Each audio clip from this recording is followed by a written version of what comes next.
Afin que vous puissiez choisir une ou plusieurs méthodes pédagogiques lors de vos futures animations, je vais vous citer dans cette vidéo les avantages et inconvénients des 4 principales méthodes pédagogiques.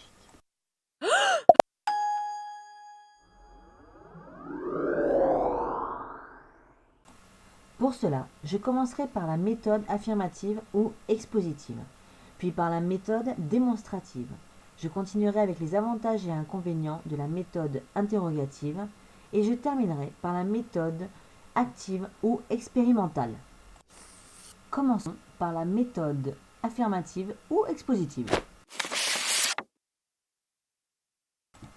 La méthode affirmative est facile à utiliser, surtout lorsque vous êtes débutant. Elle nécessite peu de préparation et elle a la possibilité de former un grand nombre d'apprenants simultanément. En appliquant cette méthode, vous aurez peu d'échanges avec l'apprenant. Les apprenants peuvent se désintéresser du contenu et il vous sera difficile de vérifier si l'objectif a été atteint par l'apprenant, c'est-à-dire s'il a acquis un savoir. Passons à la méthode démonstrative. Cette méthode permet à l'apprenant de participer activement. L'apprentissage est fiable et elle facilite la relation entre le formateur et l'apprenant. Cette méthode est assez coûteuse en temps de préparation, de réalisation et en équipement. Peu d'apprenants sont formés en même temps et elle laisse peu d'initiative à l'apprenant. Passons maintenant à la méthode interrogative.